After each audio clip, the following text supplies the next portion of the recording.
Hi guys. I'd like to discuss with you today, it's a combination of things, so I'm really not what to call it. I know in a previous video we called it No Agenda, and I kind of feel in a way it's kind of like that in a way. It doesn't have an agenda, but it's so many agendas, there's so many facets to the diamond, that I want to kind of call it maybe psychic self-protection.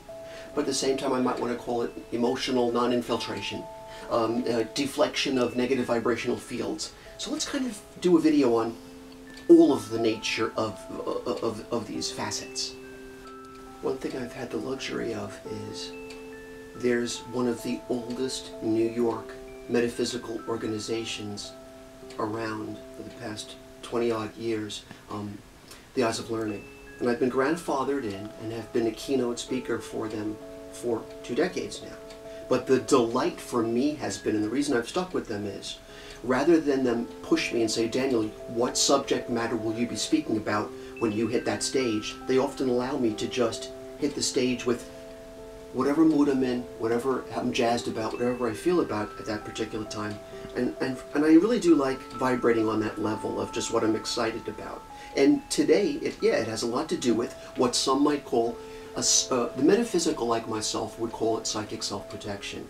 And you do have to, on a daily basis, determine how you sometimes are deflecting the noise. I hate to call it the negativity that's out there, but the shadow energy. Other people might just simply call it, psychological deflection or psychological self-protection.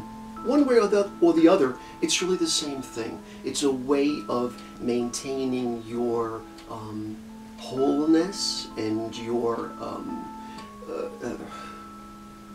being, your heart, your thoughts, just keeping on track. Sometimes I just have to do it or teach it the way I've learned it. What I do, the little things that I've learned that have helped me over the years to maintain my equilibrium. And sometimes the way I do it is, I start with fragrance, because it's a primordial thing. So I use crystals, but not just any old crystals. Amber. The particular amber I've gotten recently, I find that when I rub it together, and by the way, it does create an electrical charge. So it will put electrical charge all around your body. I tend to wear it on the left side because the left side is the hotter part of your body. It's where your heart beats. So there's a lot more warmth here. So I tend to keep it in a pocket on the warmer side of my body. It envelops me in incense. And because, again, amber has this electronical emission, it surrounds me in absolute white light. So it's not the theory of white light, it's the reality of electrical white light. Plus, you get that fragrance that comes from amber, which is very incense-like, or I'd say very close to frankincense. Because I'm such a proponent of fragrance, of course, amber, absolute. In fact, you could even use amber absolute as an actual fragrance. And then on my right side, vanilla beans. Not tonka beans from South America, but Madagascan vanilla beans. I know they're expensive and I can't really have the luxury of getting them all the time, but you get a bottle with a couple of beans in them, 2 beans, it can cost around 10 bucks. I don't always necessarily split them open right away, but again, the warmth from your body envelops you in vanilla. And I know it's really more of a guy fragrance, believe it or not. Guys are attracted to it, we like it. So you gotta sometimes wear fragrance because you like it, not because you're attracting somebody else necessarily with it, but because if you like it, and you feel good, then you're going to have a good day. You're going to emit a positive vibrational field. Other people are going to be happy to be in your energy field, and then everyone's going to have a good day. So my point is, we live in a sensual world, a tactile world, and I don't know if it's the crow in me or not, but I find that lately, I guess it's the golden rabbit year, my favorite color is gold, so I keep a lot of things around me that have that aura, that energy on it. I love anything that sparkles or glitters or brings in, catches the light. So crystal balls, of course, I've been using these since I was 13. I mean, my God, I'm absolutely entranced by them. But again, you might have something else that you like, a painting of a watercolor of boats, the sea, waves, the moon, birds, whatever it is. But again, things that pick up light so that there's that sense of vision. I went to the dentist this week because I broke a tooth in the back. He's great. I like this guy a lot. And you know why I liked him even more? Because he was playing classical music in the office while he was working on my teeth. I told him, Doctor absolutely loved this. He even had a map up on the wall of everyone from Baroque to Romantic to, you name any classical style, even up to the modernists like Eric Satie, who I absolutely adore. But I was thrilled because there's something about classical music where, long after it's been shut off, it plays in your mind a bit. So sound, vision, fragrance, all of these senses, these are a way in which you make yourself happy and psychically protect yourself. Now, you don't have to be as meta-schmizzical as me. Not everybody always is. I've been Harry Potter decades before there was ever Harry Potter. But if you just if you live in a mundane world, and we all do sometimes, and that's the kind of chatter that you don't want to listen to, the people that are telling you that next week is the end of the world, they've upped it from 2012 now to the 21st of May, we're all going to Judgment Day or whatever it is. But I've lived long enough to see that doomsdayers are always saying it's just around the corner. But the panacea to break that spell, so you don't get yourself in that kind of a funk of sadness, is a smile. It's as simple as that. I know when I go out in front of an audience, I'll be doing that at the in Port Washington soon. They have a lovely theater I speak at. But as soon as I hit the stage and I light up with my smile, I know particular dudes and gals in the audience that have said to me, I've heard them say it in the audience, there's his smile again. They look forward to it. And because it's contagious. So sometimes it's just as simple as projecting the real, just simple joy of, you're passionate, you're happy.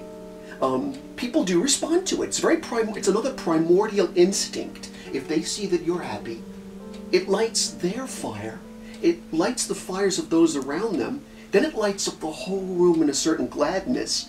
Everybody's then happy, and you know, we deserve that. You can't, I know you can't ignore the political and religious rhetoric out there. And we're allowed to be, of course, religious and spiritual, but you can't get into wars all the time and upset and arguing about such things. So one way to do it is either state your case, and if people ask you what that case is, if they don't, maybe you shouldn't volunteer it. But at the very least, no matter what, life is short, and in this brevity of time, smile and be happy.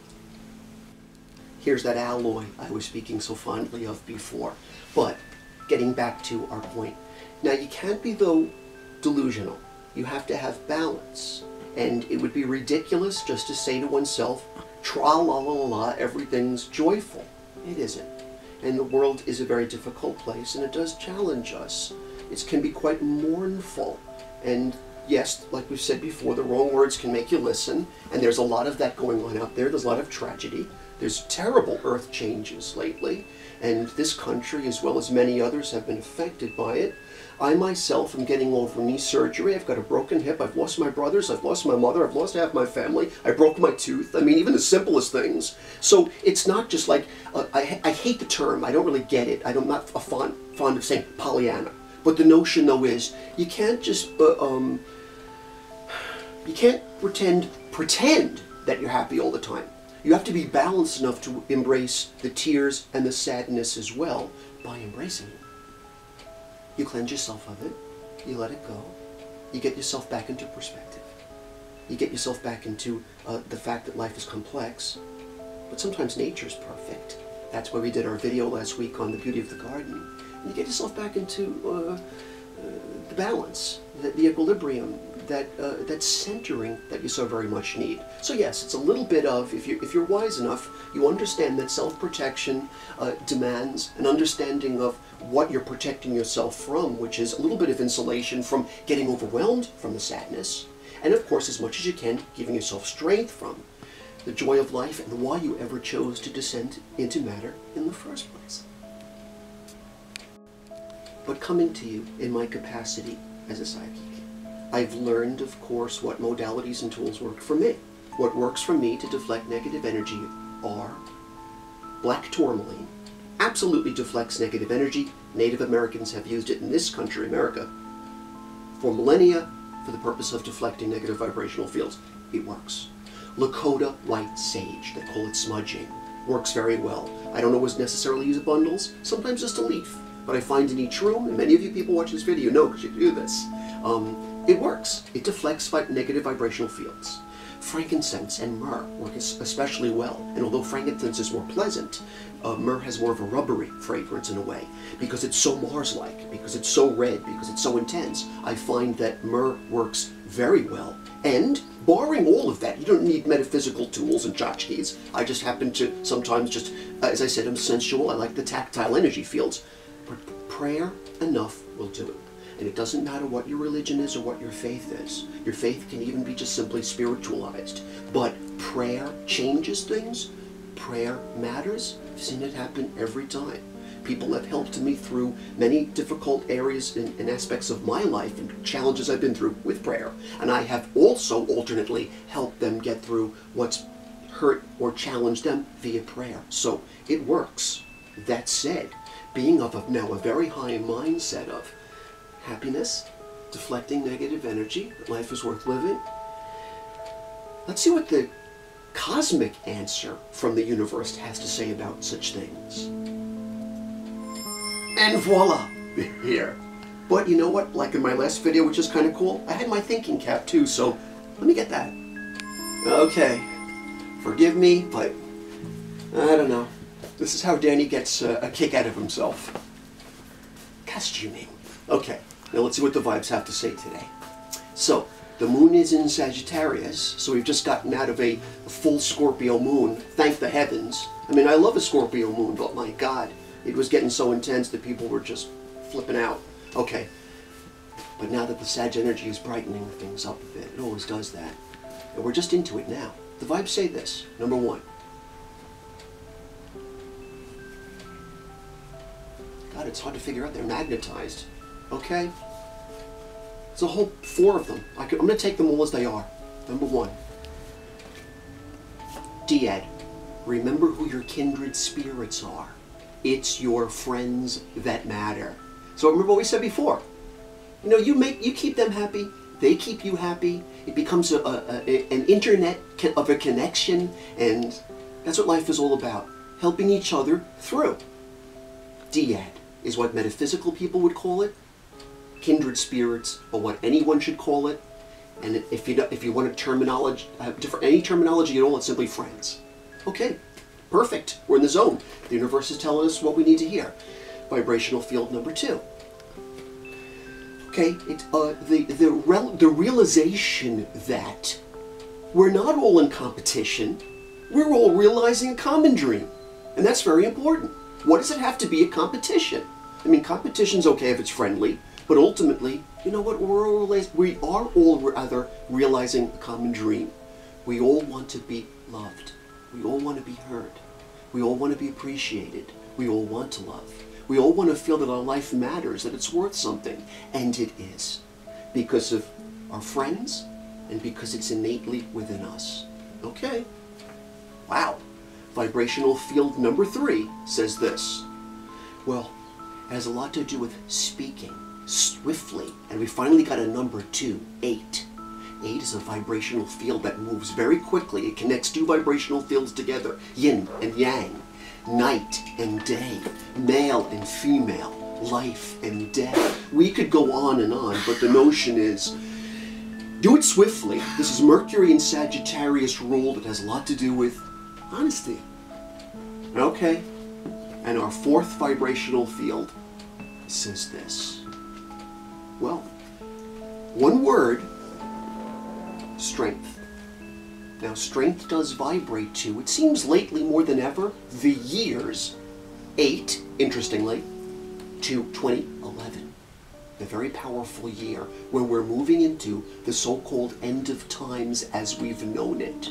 So, this is the only major arcanum card we've gotten in the reading, and again, one of the few cards that isn't Daniel-esque, but has more to do with the arcanum. This vibrational field was called in ancient Kabbalic times the daughter of the flaming sword. So it has a lot to do with Leonine energies. The Kabbalistic word, I believe, is Teth. And the energy, again, represents finding the strength within. Interesting that I chose to paint someone clutching close to them. A little animal. A totem animal. I have a lot of friends who have them. My friend Rose, her totem is a wolf.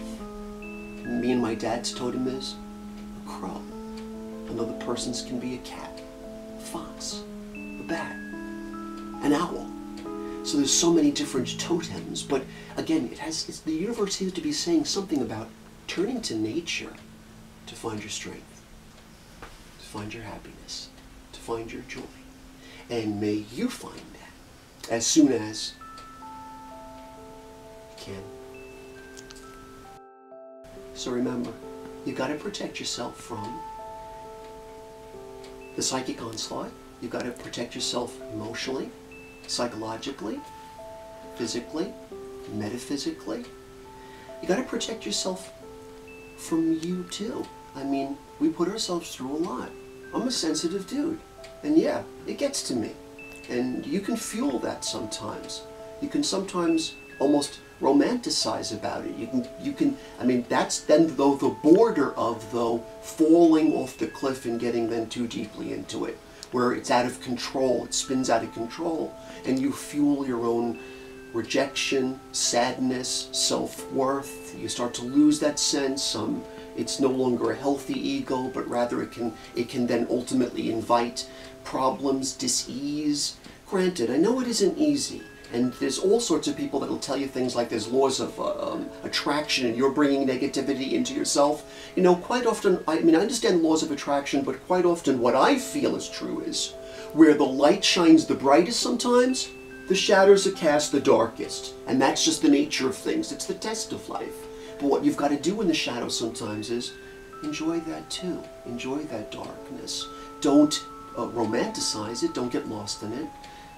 Embrace that too, because that's that whole quality we spoke of earlier of balance, yin-yang, equilibrium. And speaking of such matters, I just realized in our last video when we did Voices from the Garden, I had forgotten, I overlooked that I wanted to show you guys the gorgeous Victorian bleeding hearts that are out of this world and the very unique trillium. So just as a little addendum to the read, let's hit the garden. Here we are. These are the gorgeous bleeding hearts, and they're very Victorian. You see these little tears almost coming out of the hearts. They're fantastic. They just grow all by themselves. I've never planted these guys. We're outside right now, so you have to excuse the traffic again, school buses, but they're beauties. And let me show you something to the left of me.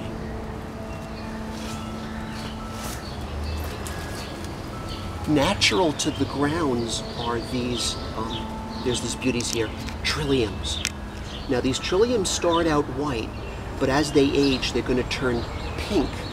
Trilliums are really only natural to woodland settings.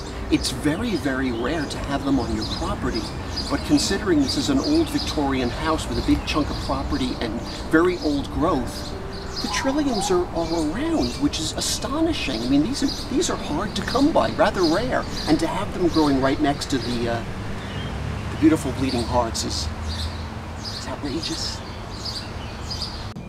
So until next week, remember, life is complex, nature is perfect, but you protect yourself always. Until next week, I'll be Wiedersehen.